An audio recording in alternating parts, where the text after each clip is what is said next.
Erev Tov Beshem Hashem, Naaseh Venatzliar Be'ezrat Hashem, en ce mercredi soir 16 du mois de novembre, et Kav Gimel du mois de Mar Cheshvan, Chaim Tovim ou Shalom. On a un shiur sur un mahamar intéressant, puissant d'ailleurs, je trouve, de la paracha de la semaine.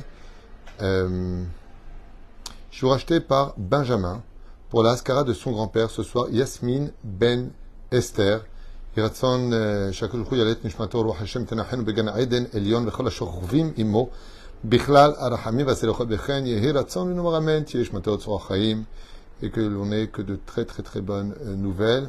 On pensera en même temps à l'Ahbiv Ben Yaakov qui aussi ce soir c'est sa Haskara roi Hashem tenachenu began Eden Elion ainsi que Kol Mete Israël et les Refoua Shlema. Bezrat Hashem pour demain matin on pensera à tous les malades mais particulièrement de Sarah Batassia fait son opération, à qui, Bezrat Hashem, on souhaite une grande réussite, un prompt rétablissement, ainsi que tous les autres. La liste est longue, donc on va commencer tout de suite notre shiur en vous remerciant d'acheter des shiurim, Todaraba, ça nous aide énormément. Vraiment, c'est presque avec ça qu'on paye l'Avrechim, c'est pas évident du tout pour beaucoup de gens en ce moment, il y a beaucoup de demandes, de plus en plus. La Géoula est très proche, faut tenir. Je sais qu'on le dit souvent, Aval en Malasot. Nous allons parler du zivoug, mais pas du zivoug, pas de la rencontre stam d'un couple. Vous savez que Akadosh Baruch Hu, mais avec zivougim, Dieu fait rencontrer les uns et les autres. C'est la seule mitzvah, comme explique Rabbi Yossi ben Khalafta, à l'empereur ou une matronita, ça dépendra du midrash, où Akadosh Baruch Hu n'a pas laissé cette mitzvah dans les mains de l'homme. Qu'est-ce que fait Dieu depuis la création du monde? Il dit, Bat Ploni, les Ben Ploni.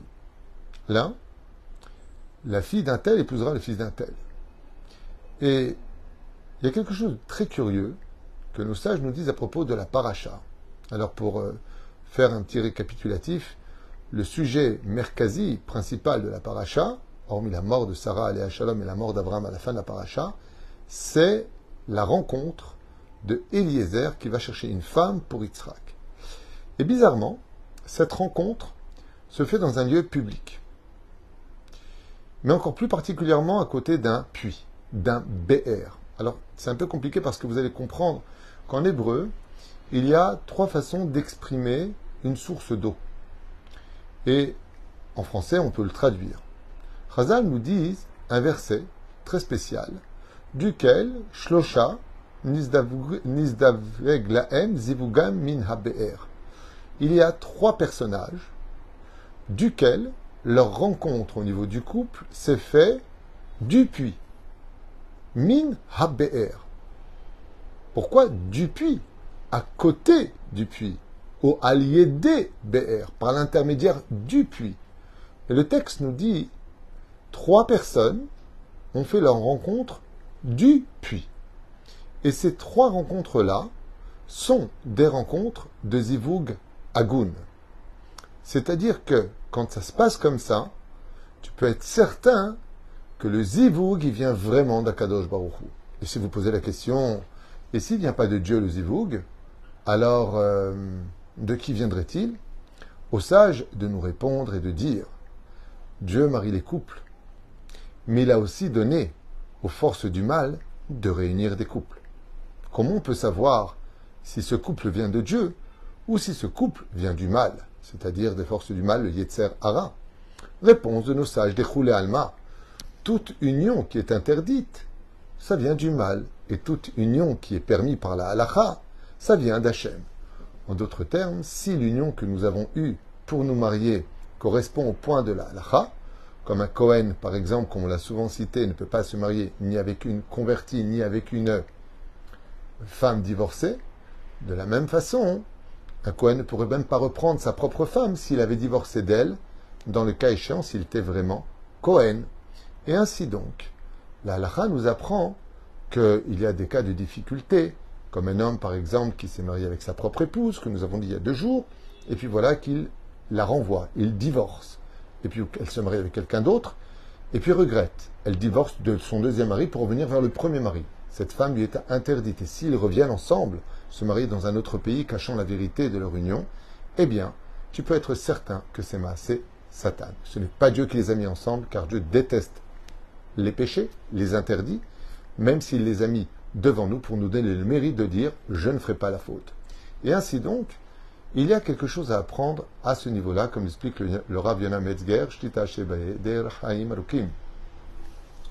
Boni Rebbe Yachad, écoutez bien comme c'est beau.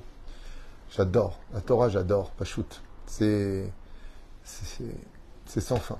Chaque fois que j'étudie un livre, chaque fois que j'ouvre quelque chose, je me rends compte que cette nouvelle journée qui n'a jamais existé, qui n'existera plus jamais, est emprunt aussi d'une étude que je n'avais encore jamais lue. On ne finira jamais d'étudier la Torah. Yeshnam Shlosha Sugim Shel Mekor Maim. Le premier, c'est ce qu'on appelle Mayan. Alors qu'est-ce que c'est Mayan en hébreu, d'ailleurs, qui est un très joli prénom pour une fille? Mayan, source, une source d'eau. Quelle est la particularité, la caractéristique d'une source d'eau? Eh bien, c'est que les sources d'eau viennent de la nature. Elles appartiennent au monde naturel créé par Dieu lui-même. Ou depuis Maaseh Bereshit, c'est-à-dire la création du monde, ou que, à cause d'un séisme ou un tremblement de terre, peut se créer une source nouvelle. Mais ça vient de la nature. Un Maya n'est pas créé par l'homme, mais il vient de Dieu lui-même. C'est une création 100% divine. Le deuxième mot ou définition d'une source d'eau, c'est bor. Et là, par contre, c'est un peu difficile à traduire en français. Bor veut dire un trou. Un trou où on va creuser et puis mettre de l'eau. La différence entre le Mayan, une source d'eau, et le bor, c'est-à-dire un trou, c'est que le trou ne peut pas se faire seul. Nous allons creuser nous-mêmes un trou. Et c'est pour ça que le mikvé, on appelle ça bor. Mazé, bor. Nous allons creuser et c'est à nous de mettre de l'eau à l'intérieur ou d'organiser un système, un circuit de possibilités pour l'eau extérieure de rentrer à l'intérieur. Mais c'est un travail qui vient de 100% de l'homme. L'homme creuse et l'homme remplit d'eau. Par contre, le BR, le puits, lui par contre est très spécial. Qu'est-ce qu'un puits dans le Talmud? Le puits, c'est un chilouve de la nature fait par Dieu et des mains de l'homme. Je m'explique. Eh bien, quand on fait un puits, on cherche sous terre où il y aurait une source d'eau. Et sachant que là-bas, il y a une source d'eau, nous allons créer un bord, c'est-à-dire nous allons creuser à l'intérieur jusqu'à atteindre la source d'eau, et donc le puits se remplira de cette source d'eau non-stop, duquel je pourrai monter cela. Ça, je nous dis, ok, mais quelle différence si on rencontre son épouse à côté d'un lac, d'un Mayan, d'une source d'eau, d'un puits là où il y a de l'eau, ou d'un BR, d'un puits qui vient de ce qu'on vient de définir, le BR dont on parle. Chazal, ils disent pour cela, il faut revenir à un des commentaires extraordinaires que nos sages nous disent, Shloshai, 3 personnes, Nizdavgu Zivugam, Mina BR. Il y a 3 personnages duquel leur couple vont se créer du puits. Comme si c'est le puits qui va créer leur couple. Et Dieu, qu'est-ce qu'il fait dans l'histoire? Mais non, écoutez bien. Si on revient en arrière, qu'est-ce qui se passe pour Eliezer dans cette paracha? Afin de trouver son épouse, pour Yitzhak Avinu, eh bien, il va se mettre à côté du puits. Et il va prendre le puits comme étant la référence du bon, parti pour Yitzhak. Et qu'est-ce que va faire Rivka? Elle va se proposer à faire une bonté extraordinaire, de nourrir, d'abreuver plus exactement tous les chameaux de Eliezer, une fois que Eliezer lui-même d'abord aura bu. Ok. Donc, il y a eu énormément de bonté qui a été accomplie, qui vont définir que le premier critère chez une femme que l'on doit épouser doit être son cœur qui est pur et qui est bon. Toujours faire attention à vérifier que la personne avec qui on va se marier, fille comme garçon, est un bon cœur. Car quand on a un bon cœur, on peut construire des immeubles qui n'en finissent pas dans leur hauteur. Car plus le cœur est bon et plus les fondations sont parfaites. Le deuxième personnage que l'on a vu rencontrer aussi Mina Be'er, c'est Yaakov Avinu. Et qu'est-ce qui s'est passé avec Yaakov? Alors que Rachel venait à Imatzon, elle venait avec les troupeaux, eh bien les bergers avaient empêché de Rachel de s'approcher, de pouvoir donner à boire à ses troupeaux, parce qu'ils estimaient qu'ils n'étaient pas encore assez nombreux.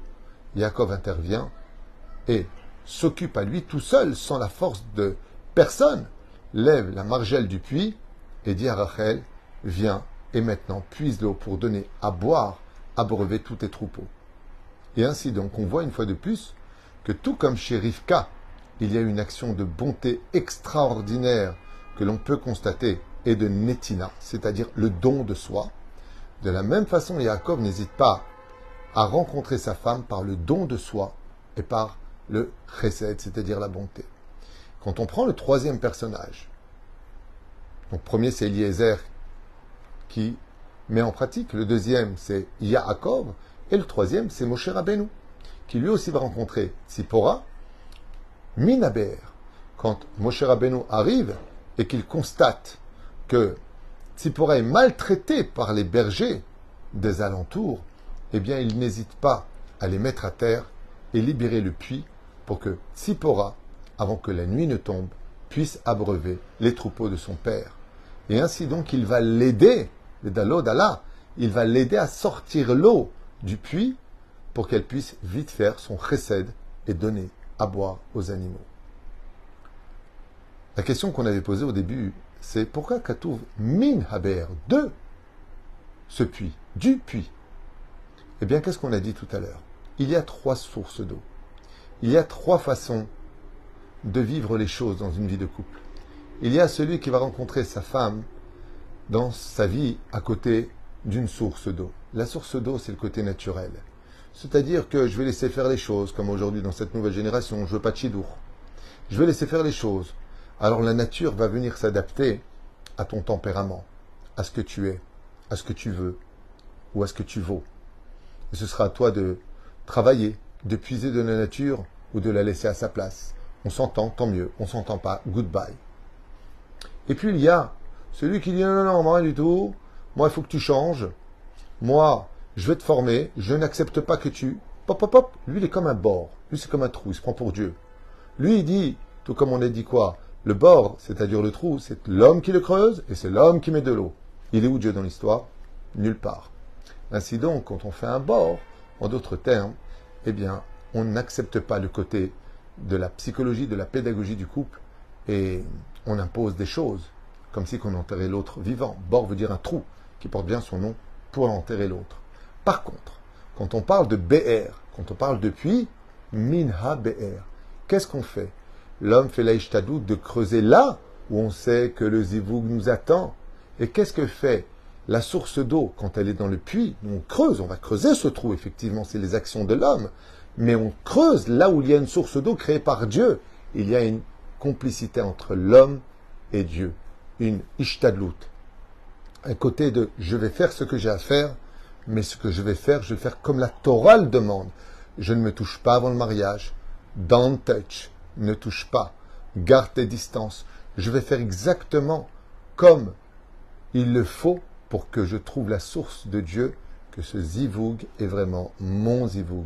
Bien séparer les danses, bien agir en conséquence, de telle façon à ce que la Shekhinah reste aussi au mariage de ce zivoug que Dieu m'a donné le mérite d'avoir. Et pourquoi on dit min haber, du puits? Parce qu'en réalité, on apprendra du puits à donner. Qu'est-ce que fait la source d'eau quand elle est sous terre et que tu fais un trou qui arrive jusqu'à cette source d'eau? Chazal nous disent, dès que tu es arrivé jusqu'à cette source, tu n'as pas besoin d'aller la chercher, elle monte d'elle-même. C'est le puits qui va te donner naturellement de l'eau. Ainsi donc, si tu veux rencontrer un bon zivoug, alors pars toujours sur ces 2 principes à l'image du puits, qui lui qu'est-ce qu'il va faire? Il va te donner naturellement. Quand on est capable, Be'ezrat Hashem, de trouver un zivoug agoun, quand on est capable de trouver son âme sœur, celle que Akadosh Baruch Hu nous a vraiment prédestinée, vous verrez que la netina, le fait de se donner l'un à l'autre, c'est-à-dire de veiller sur le bonheur de l'autre, de ne jamais se faire de mal l'un pour l'autre, et d'être capable de faire jaillir le miracle de la nature que Dieu nous a donné à travers le travail de ce que nos mains auront creusé pour arriver à nous rencontrer entre la ishtadlout et le zivoug qui vient du ciel, contrairement à celui qui dit dans le bord, Moi, j'ai rencontré de façon naturelle, on était dans un bar, elle m'a plu, j'ai dragué. Il est où Dieu dans l'histoire? C'est celui-là qui rencontre sa femme à côté d'un trou. L'Otov Adabar. Il faut absolument qu'à l'image du puits qui est capable de te donner, quand tu rencontres ta femme, les choses se fassent de façon naturelle au niveau de ce que tu donnes et au niveau du chesed. C'est grâce au chesed que Eliezer, Moshe, Yaakov et Moshe ont rencontré leurs femmes qui vont devenir le symbole des enfants d'Israël. Ces trois personnages. Le mot d'ailleurs en araméen se dit donc Maim, Maya, Mem, Yud, Aleph. En araméen, parce que ça se passe ici, en Babylonie. Nous sommes ici, dans le pays où vont se passer ces trois choses. Et vous savez de dire Maya, c'est Mem, la première lettre de Moshe. Yud, la première lettre de Yaakov. Aleph, la première lettre de Eliezer. Maya. Pour rappeler que les Zivugagoun, si tu veux qu'ils réussissent, eh bien, il va falloir que tu adoucisses ton cœur et qu'avec ta ishtadout, avec ton travail, Bezrat Hashem, tu apprennes à donner naturellement à celle qui n'est autre que ta moitié. Baruch Adonai Leolam. Amen ve Amen.